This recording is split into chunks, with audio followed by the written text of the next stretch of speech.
Hey everybody, welcome back to Snapshot Episode 3, Monday edition. We are a little more than a week out from the pre-draft show. We're going to be running down all of the best potential picks that the 6 teams can make next season. And while we're still in Season 7, a little over 2 weeks away from the final, me and Collin today are going to be breaking down the finals matchups, the forwards, the goalies, which team we think has the upper hand. And then after that, we're going to be talking about who's our favorite player to watch in that particular matchup. And then if we have any differing opinions, who's our best player to watch in the entire league. So without further ado, I'd like to get right into it. Collin, right out of the gate, who do you think is going to win this finals? Who do I think is going to win this finals? It really depends on a few different things. It depends on, really the main thing is, can the Waz stay hot? Can they stay hot off of there? It's been a long time since the regular season and the initial round of the playoffs, so they have to still be locked in like they were that day. They seem to be on point that day, and I feel like if they can keep that level of intensity and that calmness around them, as Tommy talked about. If they feel very loose. Yes, if they can keep all of that together, then I believe the Waz can win this in 3. Now, I like that point you just brought up. I hadn't even actually thought about that. That it has been obviously 2 months since the finals, but we did all of that first round of the playoffs and of the regular season all in one day. Right. So, I mean, they went 3-1 on the day and then 2-1 in the playoffs. So you have a good point. Like, if they come back and they're flat, I mean, that team rides a lot on emotion. Tommy even said it in his own words. I mean, that team plays they feed off the energy of the crowd. They're very loose. But coming off of 2 months rather, of delay, coming against Andy and Mike, who are more, you know exactly what you're going to get. They don't really get too hot or too cold. I feel like you're right. Tommy and Mikey definitely play to the crowd, so it'd be very interesting if they can keep up that momentum. Right. And not to mention, speaking of momentum again, they did slip up in the playoffs. I mean, They dropped their first game. My bad, they actually went 4-0 in the regular season. That's my mistake. But they did. They dropped their only game in the playoffs against yours and Eric's team, which we didn't think that was going to happen. But Eric wound up putting up a fight, put up a hat trick. Now they're going up against a better Ford, so it will be interesting to see how they can stay hot. Right. And it also, again, going back to it, I know we said he was the most surprising player of the season, but it also got back to Mikey, and if he can keep his head in the game the whole time, like he was able to stay locked in and had a great regular and initial postseason. So if he can stay locked in like he was, then that's going to play another factor. Mikey is incredibly interesting. He's just so unpredictable. I feel like, but this has been his most consistent season. It has, yeah. Like, you're right, he's been a consistent scorer, and he's a head case. I said it before, I will say it again. My brother is very determined. If things aren't going his way, he's not likely to turn around and change his own play within that game. Right. And sometimes without an entire series. However, I feel like he has a bit of an advantage in this series, not only because he had such a consistent regular season and playoffs so far, but I think because he's going up against Andy, which is an interesting dynamic because him and Andy are friends. Yeah. And I feel like he's not going up against me, his older brother. He's not going against someone huge like Austin. He's going up against Andy, who he knows, and I feel like for some reason he might not get the full seriousness that other forwards in the league receive from Andrew. Right. I was gonna say that could it affect Andy as well? I wonder. I've been thinking. I feel like it will affect Andy less than I feel like it will. I mean, in my opinion, I feel like Andy would take it easy on Mikey as he would opposed to anybody else. But there's this degree of variability where also Andy is an incredibly professional person. He's also doing, he's with Mike, who we have on the show on Monday, who's incredibly intense. So I feel like while that maybe might happen initially, or if the game turns into a blowout, or maybe something along those lines, but I don't see it being a close game and Andy not giving it 100%. Right, I can agree with that. You could also say that Mikey is the other one with the tools available to practice right now. That's a great point. Mikey does have a huge advantage right now, being that he is still where the rink is. He can still practice. Whether or not he's doing so, I don't know. We don't know that, but he is the one who has the materials readily available to go practice at any point. He definitely could be taking advantage of that. And then, not to mention the fact that the way that the overlay works is Tom comes home on a Friday night, and the finals aren't until Tuesday. So him and Mikey will be together for a full 4 days before the finals, Right. whereas Andy and Mike will be trekking down the day of the finals and then playing probably very shortly. Right. So that is interesting. I mean, Gotta Tommy wonder and if Mikey the have gotta a lot of wonder chance kind of there. like a home away situation in any other sport. You gotta wonder if that travel is gonna affect them or not. I don't know if it's the travel. I feel like it's the preparation. Like Right. Tommy and Mikey have a great opportunity to come into the finals very well prepared, almost knock off that rust. Where if Mike and Andy even need one game to knock it off, they're already behind in the finals, and Right. it's very unlikely that they can come from behind and win the finals. I don't. It hasn't happened before. I don't see it happening now. It's Hmm. very tough to overcome in a 3-game series being down 1-0. Yes. But I want to get into this. I feel like we've talked about the outside of the finals, like who's mentally prepared, who's the most stable, what's the best, who has the advantage coming in. But I'd like to talk about the particular matchup. Kind of, I was harping on the Mikey Andy matchup. Yep. What do you think about the goalie matchup between Mike and Tommy? Are two of the most established goalies in the league, probably outside of yourself because you took a season off, Hmm. 2 seasons off to coach. And while Tommy did take 2 seasons off to coach, it almost didn't feel like it. I would say Tommy filled in a lot in season 4. Yep. So to me, these are two players who are well established. They've always been arguing back and forth who is the top goalie. And I want to say, statistically, we've said it. We actually do mention on the next show. Statistically, Tom Bishop had an incredible season this year, Hmm. and he definitely has the hot hand. But does that play a factor into this finals? I mean, they're both coming in off a long break. Granted, Tommy gets the chance to practice a little bit more than Mike does. But is this a turn? Like, is there a clear advantage you see in goalie for this matchup? Um, I honestly see I don't see a clear advantage. Mhm. Like you said, Tommy did have an amazing stat line going into the finals. But I don't know if that's enough when you're in the final series. All stats go out the window. I would almost imagine it as a clean slate. You're just looking to get the wins. Especially now. Yeah. Especially now, being that this is almost like we're starting a new season. Like, this is a very clean slate. You're right that we're starting from. Yeah. It almost kind of it may almost kind of feel like a new season because it's been so long since the Exactly. postseasons season started. So that could even you could even look at that kind of a mentality. But as far as goalie matchup, I don't see a clear favorite. I feel like both of these players are great goalies, and I feel like both of these players can score from goal. Hmm. So I think it's just a matter of who can stay the most composed.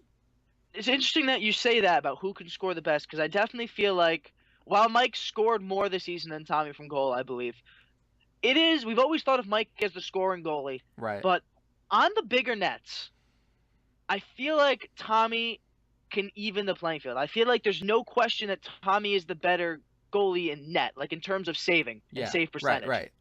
I don't think there's any argument about that. I put Mike third, actually, in terms of save, behind you and Tommy. I would Mhm. say Mike is the third best at stopping. But what's always saved Mike is he's been able to score from Scoring. net. Yeah. And, Andy, who we used to knock for not being a very talented forward on the offensive end of the puck, but has now emerged as a scoring threat. He finished second this year. Yeah. And great, and I'm incredibly proud of Andy. I thought he had a tremendous year, and I thought in the finals he really worked us. I mean, he scored. I mean, I didn't show up in that last game. Andy put in 3. He scored the overtime goal. Andy is here. It is the time. Andy is a true two-way player, and I think he's going to be a force for seasons to come. Yeah. Off of that, though, I feel like between him and Mike, there's almost a very evenness. Like, you can see Mike scoring 2 and Andy scoring 2 or 3. And that's great. I mean, 4 or 5 goals to beat a team, it's going to happen. It's going to work most of the time. But Mikey and Tommy are interesting to me because they're a team that does actually pass, if you remember. When they Yes. played against you especially. Yes. Tommy puts a lot of balls right on Mikey's stick, and Mikey slaps him home. Mm-hmm. And then I feel like Tommy almost hasn't tried to score. I feel like in this matchup, it's very dependent if Mikey can't get going per se, if he can only maybe knock in 1 or 2, is Tommy going to be able to step up and bury his shots? Right. That's what I'm interested in this season, because I think that Tommy has a lot going for him, and I think if he could show up this finals and outscore Mike, I think there's no question he's the clear-cut top goalie heading into next season. I could agree with that. So, I mean, that's my take. I mean, I know you said you think they're very even. Do you see the goalie scoring being as big a factor as the forward scoring, or do you see it as relatively even? I feel like it's different because, like you say, I feel like Mike has more. He's always been known as that scoring goalie, Mhm. and like you said, Tommy can pass really well. He can put he can put it right on Mikey's stick. So I don't know if if he can keep up that passing, he doesn't necessarily need to score as long as Mikey finishes those chances. Mhm. Um, so I feel like for Mike's team, scoring from goal will be more important.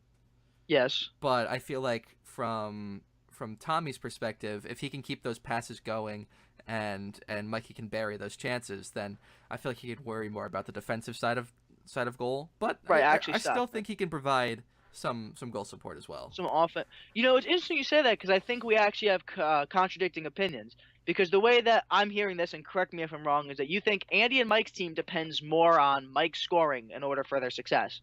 I'm just talking about in general goals. Oh, general. Okay. Just goalies, just how they're playing. Um, I don't know if these things are making sense in my head, but I don't know if they're coming out making sense. But Okay. but I feel like with Mike's style of play, he's more offensive. We've said that he's known as a Right. scoring goalie. So I think that with him, he's going to focus on scoring those goals, whereas I feel like Tommy can focus on the more defensive side of goalie. Oh, so you're saying almost Tommy, not as a privilege, but Tommy, if he focuses purely on his defensive side and his passing, Hmm. he doesn't have to worry about scoring the goals because he's going to stop so many of the shots that are going to come. That they're going to need fewer goals to overcome the revolution. Right, right.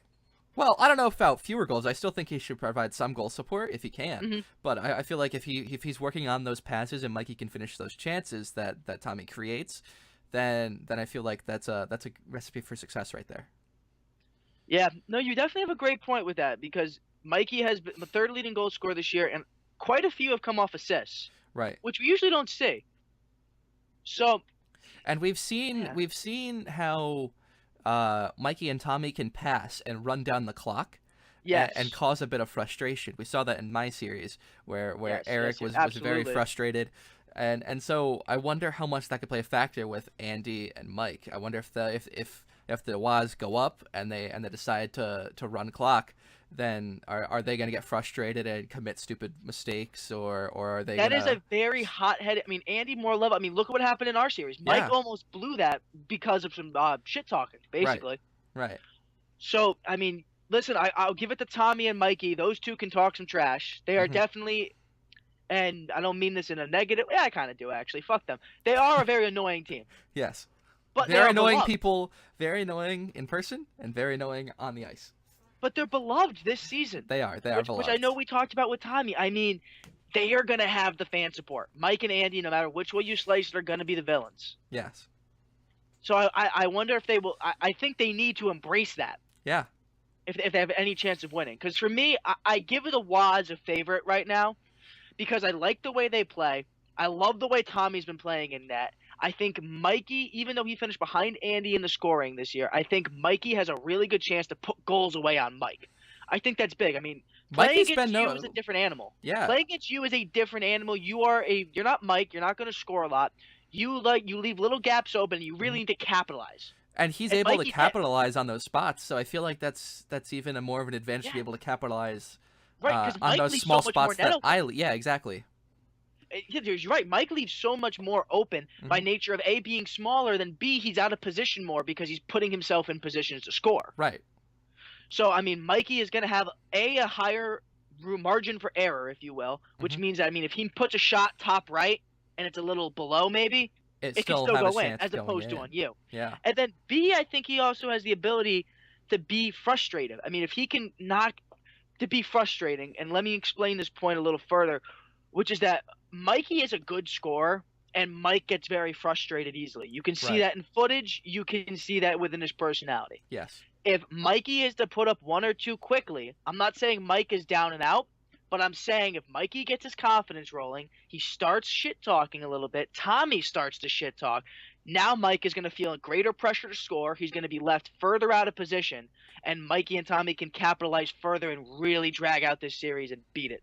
I mean, Right. that's what I'm thinking. I'm not worried about Mike, but I think he is susceptible Yeah. to the talking side of this game. I think he is definitely, and it's whether or not he can turn if he gets if he gets frustrated, it's whether or not he can turn that into fuel to win the game, or if it gets to his head a little bit.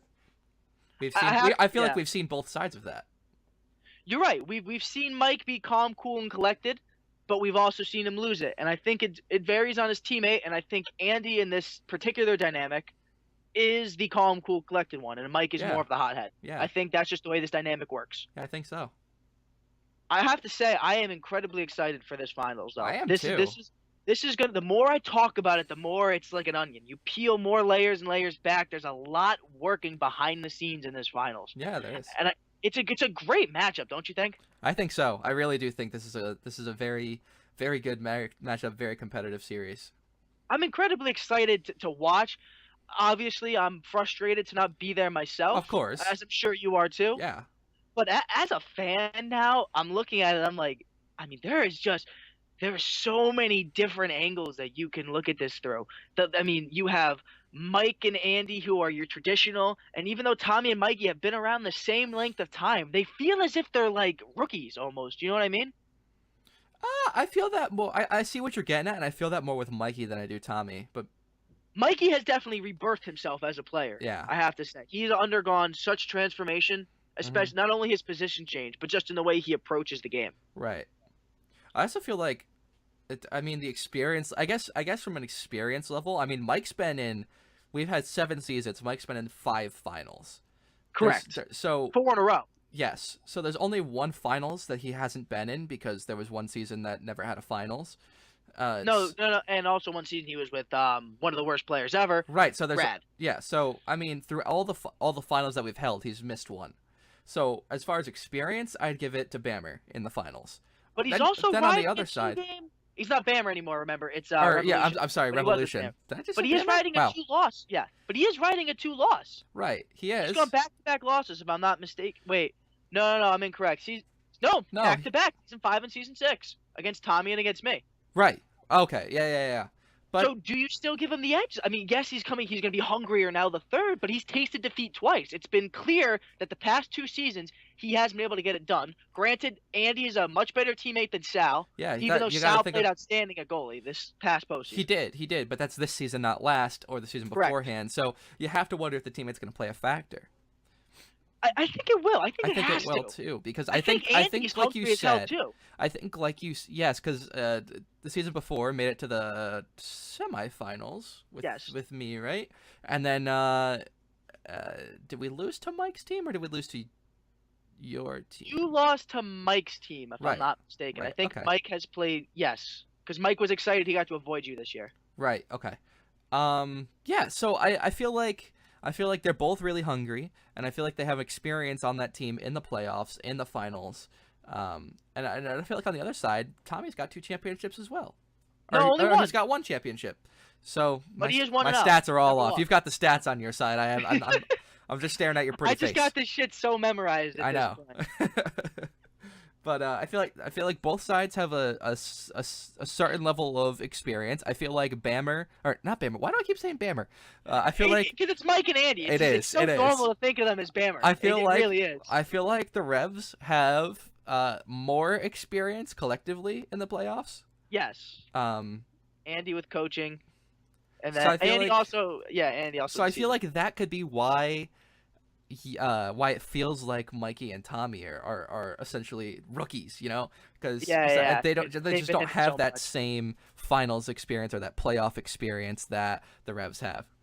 You know what's incredibly interesting that I just realized? What's up? The matchup at Forge is made up of the season 1 team when they were the Detroit. Were they the Detroit Red Wings? No, they weren't. That was Vinny and Matt. They were either the Blackhawks or the Canadians. I can't remember. But it was Andy and Mikey were a team. Oh yeah, And that was the last time either of them played in a finals as a player. yeah, they played. in And the now finals. they're making their way back on separate teams. Yeah, they are. That's so. I mean, that is. I just realized that. That's actually incredibly cool. Yeah, that is pretty cool. They've come full circle in a way. Yeah. I mean, Who knows? I Maybe don't- next year they'll be a team. Maybe next year they'll be a team. You never know. that would be. I mean, I think Andy has the 3rd pick. I think Yes. I'm not 100% sure. No, Andy. I Really, think we established that Andy has the third. yeah. So I think We'll I talk have the about the fourth. draft in a later episode, though. Yeah. That's Bi- coming up. Uh, yeah. Pre-draft episode, as I said, will be I believe November 13th. It's a Monday. I think we're gonna have Austin on, who we've talked about quite a bit, since he holds the first pick, and we're gonna run down some of the draft picks, and that'll be I'm excited for that episode I feel like because that'll we'll be a get long, in-depth episode, so I'm excited for that one. yeah, that one's going to be interesting because we're going to get to really go breakdown by breakdown of each player. And it's going to be good for you guys because if you guys don't know some of these other players who we've mentioned beforehand, you're definitely going to get a more in-depth look at who they are. Right. But anyway, before we hit Season 8, back to this finals matchup because I have to say, I want to ask you a question. I know I've said I have to say so many fucking times, but I do have a question for you. What's that? Who are you most excited to watch in this finals matchup? There's 4 players. Out of those 4, who do you take the most joy in watching? Who are you so excited? I'm happy they're in the finals. I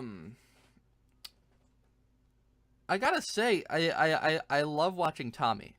Mm-hmm. Out of those 4 players, they're all exciting players to watch. They all have their Quirks and their yeah. centrists. Yeah. Yes, so I love watching all of them, and I'm so excited for this finals. But I think it's because I know Tommy as a competitor, and I know Tommy as a teammate and a player that he's going to be really fighting out there for it. And that's not to say that everyone else isn't, but I feel like Tommy's got a lot of heart and a lot of passion for this. So I'm really excited to watch how Tommy plays. I have to. I mean, I originally wanted to say Tommy because I do love watching him play because he's so much passion. There's so much emotion, and not to say the other players don't have that. Yeah. But I'm sorry, you make your point. No, you make your point. No, go ahead. I think I know what you're gonna say, so go ahead. Oh, well, I was actually gonna change gears and talk about who I think is my favorite player to watch in the series. Yeah, go ahead. Yeah. It's actually I'd have to say Andrew. Oh, okay. That's not what I thought you were gonna say. I thought you were gonna go with Mike because I figured they'd be the 2 most electrifying in your right. Yeah. And I actually didn't even. And I will say this, and I don't mean any disrespect. I had Mike last. Because I played against him so much that I kind of know what to expect, so I'm not as excited to watch Mike. Yeah, I could see that, yeah. The thing with and I wanted to go Mikey originally. I really did because Mikey has scored some great goals and he has some great moves, and I think he's going to be an incredibly sensational player to watch. But on the contrary, on the other side of the ice, Andy, I look back at this season. Andy has scored some great goals. Mm-hmm. He's excellent on defense. Always hustles, and last but not least, I really want to stress this point is that Andy plays with this undermining sense of passion. It's not he's screaming and yelling kind of the way Mike or Tommy does, but it's just his constant motor that he has going on, and That's true. just he scores when it matters. The big lights don't bother him. I am excited to see how this player, who we've honestly been very critical of over the past season, saying that he has no offense, he can't shoot. He's proven everybody wrong this year. I'm incredibly excited to see if he can. Like I said, I think I've mentioned this before. If he can show up in this finals, and put up arbitrary numbers, 6 or 7 goals, right. About a little more than 2 goals a game. Yep. I think he establishes himself as a premier forward in this league. I think so. I really think he does. I think he has the most riding on this, believe it or not. Yeah. Even though Mike wants to stay positive in the finals, Tommy's looking to keep the perfect record. Mikey wants his first finals. I think Andy has the most riding for his own individual career because I think he really needs this to show everybody, hey, I'm a scoring forward. I'm a defensive forward. I am the best 2-way player in this draft, in this league. I'm here to prove it with a championship. I agree with that, actually. Yeah, I never looked at it that way, but that makes complete sense to me.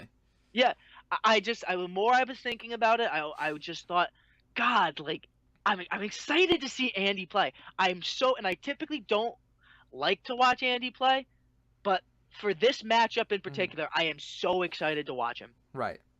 Yeah, I'm just excited for the finals in general. I'm so anxious now that we've started doing this show about when this is going to start because all I can do is think about it. It's been the forefront of my mind. Before we end, do you want to talk really quickly about one last topic? The topic I do want to talk about is who's the most frustrating player do you think that you played against? I've thought about this a lot, and I think it doesn't come down to skill. It doesn't come down to much besides the physicality. And Ricky, in my opinion, is one of the most frustrating players I hate playing against because he's so physical, and it just hurts. You know you're going to get hurt somehow playing against Ricky. And I hate that body that. around I hate that stick. so much more than I hate playing against Mike with that goal-scoring threat, and I hate it so much more than anything else. I think Ricky is the most frustrating player to play against in this league. And see, I have a different opinion than you just because of the way I play. Like, I've always had tremendous success against Ricky, unless when he was playing goalie. But I've had success against Ricky too. I just hate playing against him. That's because I don't mind it anymore. I know exactly what I'm going to get. I know I'm going to score against him, so I'm not worried anymore. So, to me, Ricky is almost like I know I'm going to get a hat trick. That's the way I look at playing at Ricky. Yeah. I mean, for me, the most frustrating, it would be Tommy, but I think I have to go with Mike. And not because I have a problem scoring against Mike so much, is that I just can't stand losing to the damn guy. Exactly. No, I was going to put Mike at the top for that reason, but then I started thinking about Ricky. So I think and it pisses me off. They're top two for me. The thing that pisses me off, though, is that this season in particular is that we did draw even, if you will, because I won in the regular season and then won a game in the postseason. So I had 2 wins, and then he won 2 games in the postseason. So we were 2-2 this year. Yeah. So that's what really pissed me off about this year was that I would love to have gotten one more crack at Mike's team because of the way that it split this year. Right. But I mean, he won when it mattered. I can't stand it. It's just one of those things where if I'm in a game, if I'm going to lose to anybody, just God, don't be him. That's my I can't stand it. I hate losing to him, but I don't know if I hate it as much as I hate losing to or just playing against Ricky. Yeah. No, I agree. I mean, especially now, I mean, he's had some problems. I mean, we'll discuss that. Ricky's had some controversy within the league with individual players. Oh man, him and Eric at the during the season, they were at each other's throats. That's who Eric would put if we were to ask him. They were at each other's throats. He was really upset. That was one of the most physical things I've ever seen, and Eric didn't want it. To me, it looked like Eric didn't even want a part in that. No. It was just he's like, I had to fucking do something. Yeah, he's got to do something. Yeah. Oh man, that is. No, that would actually be a great question. I really hope that we can ask some of the future players we have on in the coming weeks about that question. Yeah, I think so. I think that'd be a good question to ask our guests. Well, anyway, guys, that is our conclusion of today's show. I hope you guys enjoy it. Collin, you want to finish it out? Yeah, thank you guys for watching episode number 3 of Snapshot. Make sure you go ahead, check out the links in the description to our GKHA Snapchat, our Instagram, and our Twitters. They'll all be linked in the description below. They're also on screen right now, I think.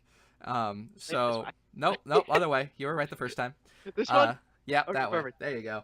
So they'll all be in the description if you want to go check all of those out for live scores, pictures during and in between events, and Snapchats during the live events. Those all go on there. And yeah, I hope you guys enjoyed. This has been Snapshot.